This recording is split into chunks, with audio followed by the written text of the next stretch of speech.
Sziasztok, én Szabó Ákos vagyok, és nagy szeretettel köszöntelek benneteket a mai adásban. A mai adásban már be is szőtte egy pók, de erről a 650 köbcentis Yamaha Dragstarról lesz szó. Én a fézerem után váltottam át erre a klasszikus cruiser vonalra, és őszinte leszek, egyáltalán nem bántam meg.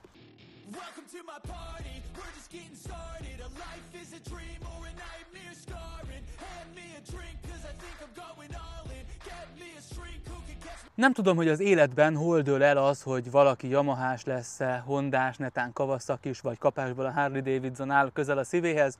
Én világéletemben Yamahás voltam.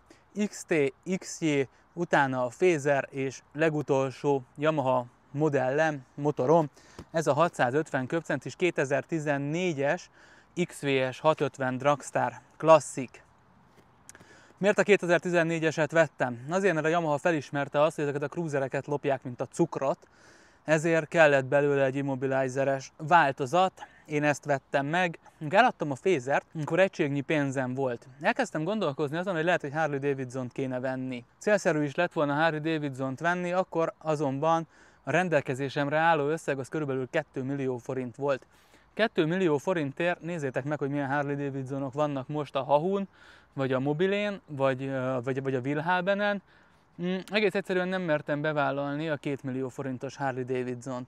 És én már az XJ után nézegettem ezeket a japán cruisereket, és hihetetlenül beleszerettem. Ez volt tényleg az a motor, amivel a japánok meg akarták mutatni az amerikaiaknak, hogy igenis a Harleyn és az Indianon túl is van élet, és annak is van lehetősége cruisert venni, akik nem akarnak az új áron x ezer dollárt kifizetni. Ez Amerikában a V-Star vagy V-Star néven került forgalomba, itt Európában a Dragstar nevet kapta, és azt hiszem Ausztráliában is V-Star, mert Ausztráliában brutálisan nagy kultusza van ennek a motornak.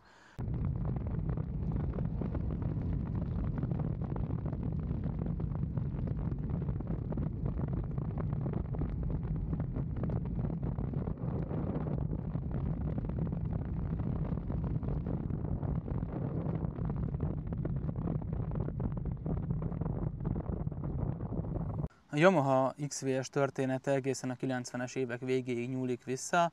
A legendás Virago 535-öt váltotta 97-ben. A japán mérnökök elsődleges célja az volt, hogy megalkossanak egy olyan középkategóriás V2-es cruiser. Annyira jó volt a konstrukció, hogy egészen 2016-ig, tehát közel 20 évig gyártásban maradt egy időtálló és kiforrott gép, amely ma már kultikus státuszt élvez, hiszen ha ránézel oldalról, gyönyörű ez a forma, és igazából tényleg a klasszikus cruisereket és a klasszikus Harley Davidson, azon belül is Heritage Softail-t idézi, még az első teleszkópja az igazából inkább a Fatboyra hajaz. Azért, hogyha oldalról megnézitek a motort, azért tényleg magáért beszél, hogy szinte merevvázasnak tűnik, és amúgy gyönyörű, tehát hogy a krómok azok gyönyörűek rajta.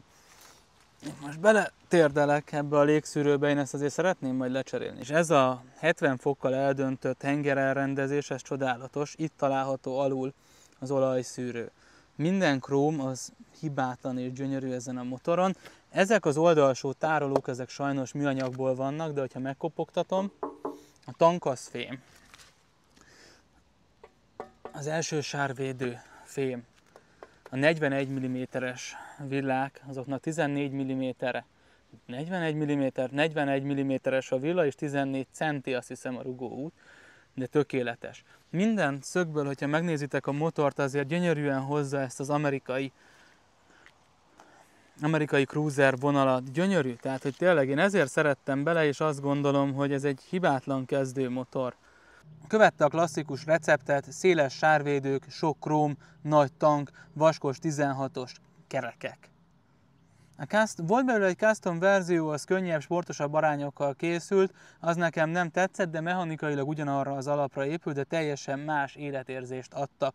Viszont a 650-es blokk fejlesztésekor a Yamaha mérnökei nem akartak csodát, hanem azt akarták tökéletesíteni, amit már tudtak, és ez hihetetlenül jól sikerült. 649 köbcenti, 70 fokos V2-es blokk, léghűtéses kivitel, egyszerű és rendkívül megbízható. A furat és a löket aránya az 81x63 mm a furat, a kompresszió az 9:1-hez. 40 lóerő nyomaték, 51 Nm 3000-es fordulaton. Nem egy sportblokk, nem egy pörgős blokk, hanem egy nyomatékos, ilyen higgadt chill-out motor. 2 darab Mikuni karburátor van benne, vákumos karburátor, és ez adja szerintem a legélvezetesebb gázreakciót. Beindítom a motort, a szivatót azért azt kihúztam, mert egy kicsit lehűlt.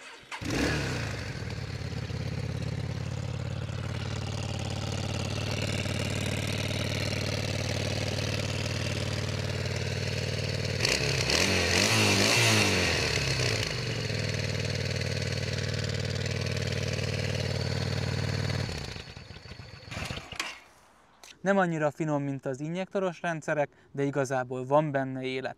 Kihúzod a szivatót, ráadod a gyújtást, és érzed azt, hogy él és lelke van ennek a motornak.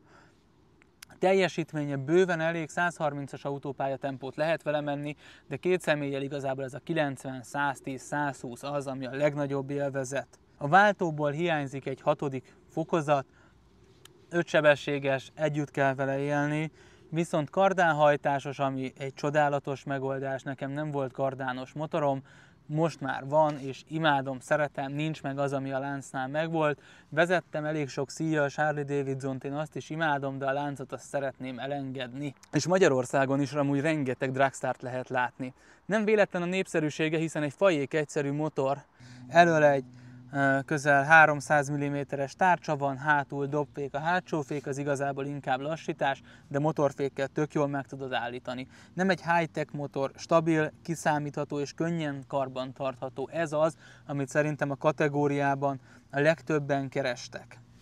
2,3 méter hosszú a motor, az ülés magassága mindössze 710 mm, száraz tömege 214 kg, ami nem kevés, de menet közben nagyon kezes, nagyon megbocsájtható és nagyon jól motorozható. 16 literes a tankja, ugyan visszajelző nincs, ezért figyelni kell, de hogyha már elkezdtek tudni számolni és 200 km-enként megálltok tankolni, akkor csodálatos lesz. Ez a 2014-es verzió, ez már immobilizeres, tehát hogy a lopás is egy kicsit nehezebb lesz, és szerintem ennek a motornak már nem fog lejjebb menni az értéke. Ha ilyet szeretnétek, nyugodtan vegyétek meg, élvezni fogjátok, mert egy csodálatosan jó motor. Minden visszajelzés a tulajdonosoktól egyértelmű. Egy kiforrott, hálás és élhető motor, nem gyors, megbízható. És ha meglátod a parkolóban, meg fogja dobogtatni a szíved. És szerintem ezért veszünk motort. Egy szerethető és nagyon jól motorozható és nagyon jól élhető motor. Minden megvan benne, ami a nagyobb cruiserekben megvan, mégis annál könnyebb, kezesebb, és nem utolsó sorban olcsóbb. És legyünk őszinték, azért dizájnban és formavilágban ez mindenféleképpen sikerült, ha teljesítményben nem is veszi fel a versenyt a Harley-kkal, kinézetben szerintem igen. Nem lenne rajta az, hogy Dragstar, Classic, kis Yamaha logó, akkor ez bármilyen klasszikus amerikai cruisernek azért el lehetne adni. Azért a 165 centitől kényelmesen vezethető, és a 214 kg száraz tömeg sem az a tarthatatlan, nagy és nehéz súly. A motor egy kicsit nagyobbnak látszatja magát, tehát hogy ránéztek, azért nem hiszem, hogy sokan gondolnátok, hogy ez egy 650-es motor, pedig de. Megvan ennek, mondom, a kompromisszuma az autópálya tempóba, az, hogy a váltóból hiányzik az 5., de ennek ellenére én mindenféleképpen azt gondolom, hogy számomra ez egy jól bevált és jól működő dolog. Kipróbáltam a cruisert, kipróbáltuk mind a ketten a cruiser életérzést, és akkor most eljött az a pont, hogy elkezdek azon gondolkozni, hogy csak azért az amerikai márkák felé kéne egy kicsit kitekintenem. Nem is szeretném tovább szaporítani a szót. Szerintem mindent, amit tudtam, azt nagyjából röviden és tömören összefoglaltam ezzel a motorral kapcsolatban. Egyáltalán nem bántam meg, és mindenkinek javaslom, hogyha itt szeretne akár a sportmotorozás után belekóstolni a cruiser életbe, akár újra kezdeni a motorozást, vagy csak cruiserrel szeretné kezdeni, akkor szerintem a Yamahának ez az a motorja, amivel érdemes ezt kipróbálni, és érdemes ezzel belevágni ebbe az egészbe, hiszen jól tartja az árát, a használt piaci árak most egy kicsit többért tudnám eladni, mint amennyiért vettem, de ezt nyilván az állapot is tükrözi. Nagyon jó átépítési alap, lehet belőle cruisert, choppert, chicánót, bobbert, bármilyen egyéb motort építeni, hogyha arra van az embernek affinitása. 2 személlyel, 110-zel a világból kimegy, gondozásmentes, amire nagyon kell figyelni, és ezt elfelejtettem mondani azért az, hogy csak a 100-as benzint szereti nyilván a karburátor miatt. De hogyha tényleg egy komplex belépő motort kerestek, amivel meg lehet jelenni, oda lehet állni, és el lehet vele menni, kirándulni, túrázni, akkor szerintem ez a 650-es Dragstar a legjobb, amit én javasolni tudok nektek. Köszönöm szépen, hogy megnéztétek ezt a videót, ígértem, hogy fogok még jönni egy csomó tartalommal, mint látjátok, ezen rajta is vagyok. Szóval tényleg, ha tetszett, dobjatok egy lájkot, iratkozzatok fel a csatornára, és találkozunk hamarosan a következő videómban. Én Szabó Ákos voltam, sziasztok!